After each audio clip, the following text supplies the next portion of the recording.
พิวมั่นใจว่าในชีวิตของทุกคนมันจะต้องมีคนคนหนึ่งที่ทำให้เรารู้สึกว่าเฮ้ยเราอยากจะคุยกับคนนี้จังเลยอะทุกคนลองนึกดูนะมีคนในห้อง10 คนแต่มันจะมีอยู่แค่ไม่กี่คนเท่านั้นน่ะที่เรารู้สึกว่าเราอยากจะคุยกับเขาเราอยากจะแบ่งปันแชร์สิ่งดีๆกับเขาสิ่งนี้นะคะก็คือการที่คนคนหนึ่งอะเขาให้ความรู้สึกกับเราเหมือนว่าเขาดึงดูดเราเข้าไปเหมือนเป็นความรู้สึกที่เรารู้สึกว่าโอเค อยากจะคุยกับคนเนี้ยวันนี้นะคะพี่จะมาแชร์7วิธีที่จะทำให้ทุกคนมีแต่คนชอบแล้วก็อยากจะเข้ามาคุยด้วยอย่างแรกเลยคือการรู้จักตั้งคำถามที่ดีคือมันมีหลายๆครั้งอะที่เวลาเราไปเจอใครบางคนแล้วเราก็รู้สึกว่าทำไมบางครั้งเราคุยกับคนคนนี้แล้วมันรู้สึกว่ามันติดขัดหรือว่ามันเป็นคำถามอะไรบางอย่างที่บทสนทนามันไม่สามารถไปต่อได้อีกแง่มุมหนึ่งพิวรู้สึกว่าสิ่งนี้มันคือการที่เรา small talk เป็นแต่หลักการที่พิวไปฟังมาจากคุณวานิสซา แวน เอ็ดเวิร์ดส์นะคะก็คือเขาเป็นนักวิจัยพฤติกรรมคือพิวฟังของคุณวานิสซาค่อนข้างเยอะมากๆพิวก็เลยอยากจะมาแชร์กับทุกคนนะคือเขาบอกว่าการที่เราตั้งคำถามที่ทำให้อีกคนหนึ่งนึกถึงสิ่งดีๆหรือว่ามีความสุขกับสิ่งที่เขากำลังจะเล่าอะไรหลายๆคนอาจจะงงว่ามันคือการตั้งคำถามแบบไหนมันก็คือการตั้งคำถามที่เราเจาะลึกไปถึงโมเมนต์ที่มันมีความสุขของคนอื่นอย่างเช่นแทนที่เราจะถามว่าวันนี้ไปทำงานมาเป็นไงบ้างคือเวลาที่เราถามคำถามแบบเนี้ยคนที่เขาคุยกับเราเขาก็จะต้องนึกถึงเรื่องงานซึ่งบางครั้งเรื่องงานสำหรับใครหลายๆคนมันอาจจะไม่ได้เป็นเรื่องที่สนุกนึกออกปะมันอาจจะเป็นเรื่องที่เครียดสำหรับเขาแล้วการที่เราถามเกี่ยวกับงานของเขาที่เป็นเรื่องที่เครียดมันอาจจะไปทริกเกอร์ความเครียดในตัวของเขาแล้วจะทำให้เขารู้สึกว่าเขาไม่อยากเล่าเขาไม่อยากพูดเกี่ยวกับเรื่องนี้แต่ถ้าเกิดว่าทุกคนเปลี่ยนใหม่เปลี่ยนเป็นคำถามที่มันกระตุ้นความสุขของเขาช่วงนี้ได้ไปทำอะไรสนุกบ้างไหมคะเนี่ยพอเราถามคำถามที่มันเป็นเชิงเนี่ยเขาก็จะนึกแล้วว่ามีอะไรที่ทำให้เขารู้สึกสนุกบ้างในช่วงนี้แล้วเวลาที่เขาพูดเกี่ยวกับความสนุกนั้นมันจะทำให้เขารู้สึกว่าเขามีความสุขเวลาที่เขาพูดกับเราคือมันแค่นี้เลยทุกคนคือเวลาเราตั้งคำถามอย่าตั้งคำถามที่มันจะลีดไปสู่เรื่องที่มันเครียดแต่ให้เราตั้งคำถามที่มันจะนำพาไปสู่ท็อปิกที่มันเป็นความสุขของคนที่เรากำลังคุยด้วยอยู่คือไม่ว่าจะเรื่องอะไรก็ได้ไปเที่ยวมาเป็นไงบ้างสนุกไหมอย่างเงี้ยก็เป็นคำถามแนวที่ทำให้อีกคนได้นึกถึงตอนที่ตัวเองไปเที่ยวแล้วมันก็จะทำให้เขามีความสุขคำถามเก่าๆเดิมๆที่เราเคยถามคนอื่นอย่างเงี้ยว่างานเป็นไงบ้างช่วงนี้ชีวิตเป็นไงบ้างคือสำหรับบางคนมันอาจจะเป็นเรื่องที่มีความสุขแต่สำหรับบางคนมันก็อาจจะเป็นเรื่องที่เฉยๆเอื่อยๆธรรมดาแต่ว่าถ้าเกิดว่าเราที่เป็นคนตั้งคำถามเราเป็นคนที่ตั้งคำถามเป็น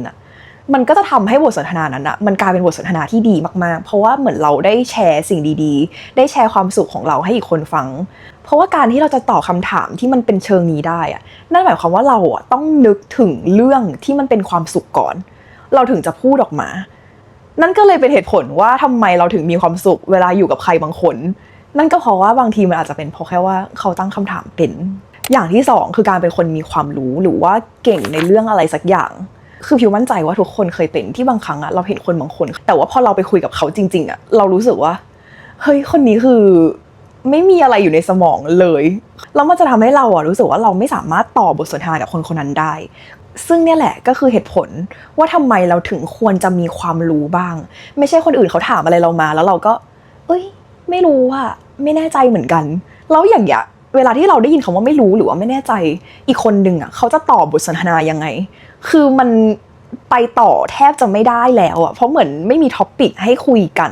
คือมันไม่ได้จำเป็นจะต้องเป็นความรู้ที่มันเฉพาะเจาะจงแบบว่านักวิชาการแต่มันอาจจะเป็นเรื่องที่เราชอบเรื่องที่เราสนใจอย่างเช่นการออกกำลังกายการทำอาหารการทำคอนเทนต์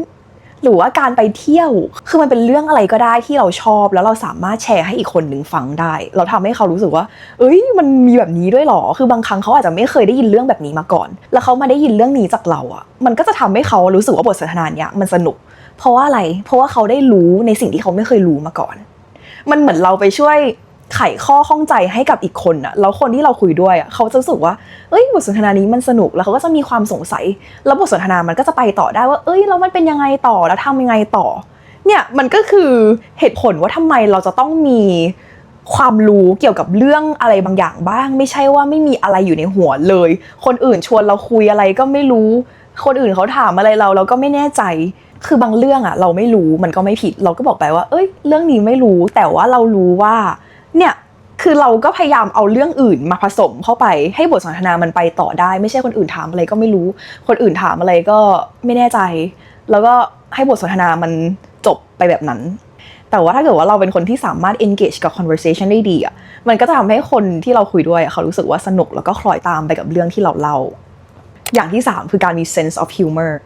ซึ่งการที่เราเป็นคนตลกอ่ะมันไม่ใช่ว่าเราจะต้องเป็นคนแบบโอ้โหเฮฮาทุกสิ่งทุกอย่างคือมันอาจจะไม่ใช่เพราะบางทีมันอาจจะไม่ใช่ไวบ์ของคนบางคนสมมติว่าเราเป็นคนที่เล่นมุกไม่เป็นจริงๆอ่ะอย่างน้อยเวลาที่คนอื่นเขาเล่นมุกกับเราอ่ะก็คือช่วยเขาขำหน่อยได้ปะ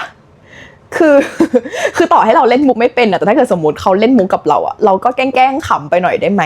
มันก็ทำให้บทสนทนานั้นนะมันมีความสนุกไปโดยปริยายเพราะพี่รู้สึกว่าการที่เราขำกับอีกคนอะถึงแม้มันจะเป็นเรื่องไร้สาระเรื่องปัญญาอ่อนอะไรก็แล้วแต่อะแต่พอเราได้ขำกับอีกคนอะมันจะทำให้เรารู้สึกว่าเราสนิทกับเขามากขึ้นคือมันอาจจะเป็นเรื่องไร้สาระอะไรก็ได้อย่างเช่นอุ๊ยวันก่อนไปออกกำลังกายแล้วใส่รองเท้าแตะไปทุกคนลองคิดดูนะถ้าคนตอบว่าอ๋อจริงปะคือถ้าทุกคนตอบไปแค่นี้บทสนทนาเนี่ยคือแทบจะไปต่อไม่ได้แล้วแต่ถ้าเกิดว่าเราอะ engage กับเขาทุกคนก็อาจจะแค่ว่าเอ้ยจริงปะเคยเหมือนกันที่ใส่รองเท้าแตะไปออกกำลังกายเนี่ยพอมันเป็นเรื่องไร้สาระ2เรื่องมาเจอกันอะมันก็จะทำให้เรารู้สึกว่าแบบเอ้าจริงหรอเหมือนกันเลยคือเวลาที่เรารู้สึกว่ามีใครทำอะไรปัญญาอ่อนเหมือนเราอะเราจะรู้สึกว่าว่ะเราไม่ได้ทำเรื่องนี้คนเดียวมันมีคนที่เหมือนเราซึ่งก็คือคนที่เราคุยด้วยอยู่เราจะรู้สึกว่าเขาเคยตกอยู่ในสถานะเดียวกับเราแล้วมันจะทำให้เราคอนเนคกันได้ง่ายมากขึ้นมากๆคือเราไม่จำเป็นจะต้องเป็นคนตลกแต่ว่าเราพยายามเล่นกับเรื่องที่เขาเล่าให้เราฟังอะเหมือนแชร์โมเมนต์ปัญญาอ่อนของเรากับอีกคนอะแล้วพี่รู้สึกว่าบทสนทนาแบบเนี้ยมันก็เหมือนบทสนทนาที่เราคุยกับเพื่อนสนิทเราอะนึกออกปะมันก็เลยทำให้คน2คนอะสามารถคอนเนคกันได้ง่ายมากขึ้นอย่างที่4คือการเป็นคนที่มี passionคือส่วนตัวพิวชอบข้อนี้มากเพราะพิวรู้สึกว่าเวลาที่คนคนหนึ่งอ่ะเขาเล่าอะไรบางอย่างที่เขาชอบมากๆออกมาคือเราสามารถรู้ได้จากลักษณะท่าทางภาษากายแล้วก็สีหน้าของเขาอ่ะคือมันเหมือนตาเขาเป็นประกายคือมันเหมือนความตื่นเต้นเวลาของเขาเวลาที่เขาเล่าออกมาคือมันเป็นอะไรที่ทำให้บทสนทนานั้นนะมันสนุกมากขึ้นมากๆเพียงเพราะว่าเขาอ่ะอินกับเรื่องที่เขาเล่าคือในสมองของเราอ่ะมันมีสิ่งที่เรียกว่า mirror neuron ซึ่งสิ่งเนี้ยเวลาที่เราเห็นคนคนหนึ่งเขาแสดงสีหน้าท่าทางหรือว่าเล่าเรื่องอะไรบางอย่างด้วย emotion อ่ะมันจะทำให้เราอ่ะรู้สึกว่าเราอินกับคนเล่ามากๆเพราะว่ามันเหมือนเราได้รับรู้ความรู้สึกของเขาจริงๆอ่ะว่าเขารู้สึกยังไงกับเรื่องที่เขาเล่าแล้วบางครั้งอ่ะมันเป็นเรื่องที่เขามีความสุขมากๆหรือว่ามันเป็นเรื่องที่เขาอินมากๆอ่ะมันก็เลยทำให้เราอ่ะรู้สึกว่าเราอินตามคนคนนั้นทุกคนลองนึกดูนะสมมติอาจารย์ให้ไปสรุปวิชาหน้าห้องเนี่ยซึ่งเป็นวิชาที่เราไม่ชอบเลยทุกคนคิดว่าสีหน้าทุกคนจะเป็นยังไงเราก็คงสรุปไปตามเนื้อเรื่องแบบไม่ได้สนใจคือไม่ได้เข้าใจเลยว่าเรื่องนี้คือเกี่ยวกับอะไรคือไม่รู้อะไรทั้งสิ้นอาจารย์ให้สรุปก็คือสรุปแต่ถ้าเกิดว่ามีคนมาถามเราเกี่ยวกับเรื่องที่เราอินอย่างเงี้ยสมมติมีคนมาถามพิวว่าเห็นช่วงนี้ทำอาหารสุขภาพเป็นไงบ้างคือพิวเล่าได้ประมาณ1วันอะเพราะว่าช่วงเนี้ยพิวอินกับเรื่อง nutrition มากๆแล้วพิวรู้สึกว่ามันมีข้อมูลเยอะมากที่พิวไป research มาแล้วพิวอยากจะแชร์ต่อแล้วพิวก็จะสามารถเล่าได้นานแล้วพิวก็จะเล่าได้ยาวเพราะมันเป็นเรื่องที่พิวอินเรื่องที่พิวชอบแล้วทุกคนก็อาจจะเห็นจากสีหน้าท่าทางของพิวอะไรเงี้ยว่าแบบเฮ้ยคนนี้ดูสนุกกับสิ่งที่ตัวเองเล่ามากๆอะนี่แหละก็คือเหตุผลว่าทำไมเราถึงชอบคนที่เขามีแพชชั่นเกี่ยวกับอะไรบางอย่างเพราะว่าการที่คนคนหนึ่งมีแพชชั่นอะมันแสดงออกมาทางภายนอกหมดเลยไม่ว่าจะเป็นสีหน้าท่าทางทุกอย่างของเขาอะมันทำให้เรารู้สึกได้ว่าเขามีความสุขแล้วมันก็ทำให้เรารู้สึกว่าเราชอบคุยกับเขาอย่างที่5นะคะคือการเป็นตัวเองคือข้อเนี้ยพิวรู้สึกว่ามันเป็นข้อที่หลายๆคนอาจจะมองข้ามนะแล้วก็อาจจะไม่ได้รู้สึกว่ามันสำคัญขนาดนั้นแต่ทุกคนรู้ป่าวว่าการที่เราเฟกหรือว่าเราพยายามเป็นคนอื่นอะเราอาจจะคิดว่าคนอื่นเขาดูไม่ออกแต่จริงๆแล้วอะสมองของเราอะมันฉลาดมากคือบนใบหน้าของเราหรือว่าลักษณะท่าทางของเรามันมี micro expression อะไรบางอย่างที่บางครั้งเราไม่สามารถอธิบายได้แต่ว่าคนที่เขาดูเราอะเขาสามารถรับรู้ได้ว่าคนคนนี้กำลังเฟกหรือว่าคนคนนี้กำลังเป็นตัวเองพิวมั่นใจว่าทุกคนรู้ว่ามันเป็นยังไงเวลาที่เราอยู่กับใครบางคนแล้วเรารู้สึกได้เลยว่าคนนี้ไม่เป็นตัวเองคือเรารู้ได้เลยโดยที่เราไม่จำเป็นจะต้องมานั่ง analyze อะไรเลยแต่เราแค่รับรู้ว่าคนนี้ไม่เป็นตัวเองดังนั้นการเป็นตัวเองพี่รู้สึกว่ามันเป็นอะไรที่มีเสน่ห์มากๆแบบมากๆคือการที่เราเป็นตัวเองคนอื่นเขาจะรู้สึกว่าเราไม่ได้มีเกราะป้องกันกับเขา แล้วเขาก็จะรู้สึกว่าเขาเข้าหาเราได้ง่ายขึ้นเขาจะรู้สึกว่าเขาเหมือนได้คอนเนคกับเราจริงๆเพียงแค่เพราะว่าเราเป็นตัวเองพิวอยากให้ทุกคนน่ะลองเป็นตัวเองในแบบที่ตัวเองเป็นจริงๆไม่ใช่ว่าพยายามไปเป็นใครก็ไม่รู้เพื่อจะอิมเพรสอีกคนหรือว่าทำให้อีกคนชอบ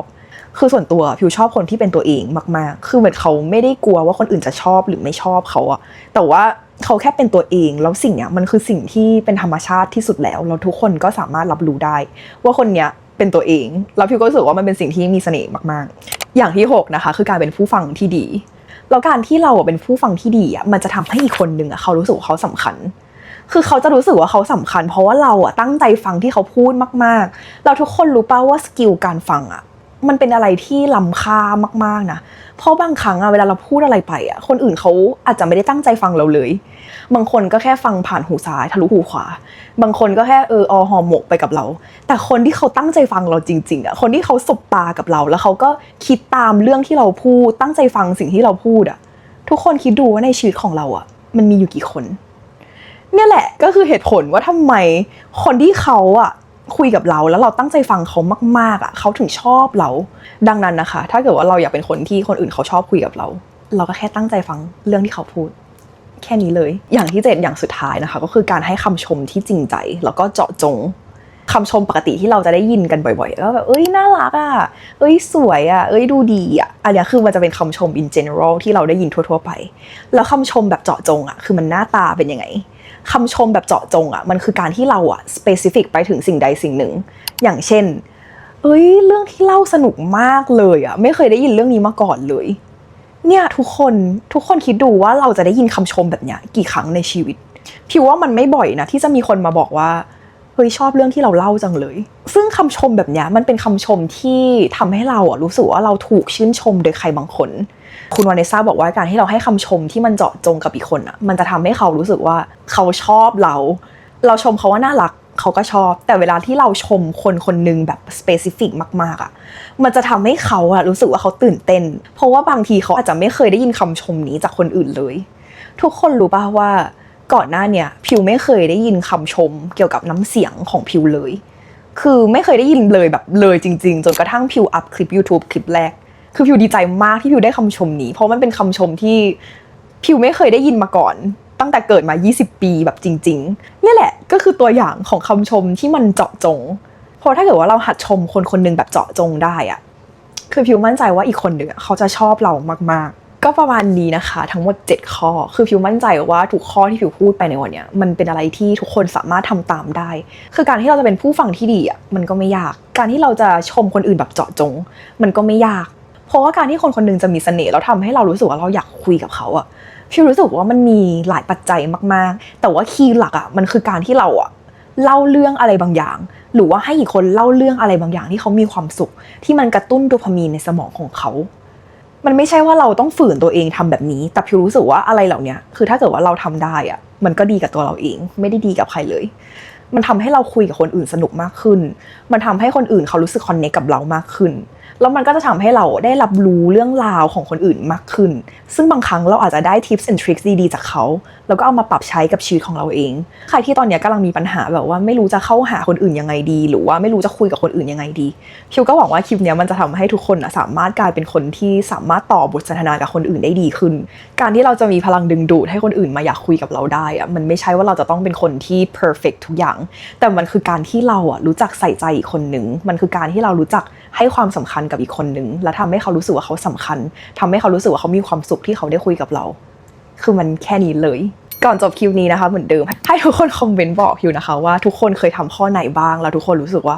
มันดีจริงๆในบทสนทนาหรือว่าทุกคนจะคอมเมนต์บอกพิวก็ได้นะคะว่าในบรรดาทั้งหมด7ข้อในวันนี้ทุกคนจะเอาข้อไหนไปลองทำดูอาจจะ1ข้อ2ข้อหรือว่า3ข้อแต่ว่าถ้าเกิดว่าทุกคนคอมเมนต์ว่าทุกคนจะทำแล้วพิวอยากทุกคนไปทำจริงๆนะเพราะพิวมั่นใจว่ามันจะดีต่อตัวทุกคนอย่างแน่นอนค่ะขอบคุณทุกคนที่ดูมาถึงตรงนี้แล้วก็กดไลค์กด subscribe ให้พิวนะคะพิวมั่นใจว่าทุกคนสามารถเป็นคนที่ตอบบทสนทนาที่ดีได้แล้วก็สามารถเป็นคนที่มีแต่คนอยากมาคุยด้วยได้อย่างแน่นอนค่ะแล้วเจอกันคลิปหน้าค่ะบ๊ายบาย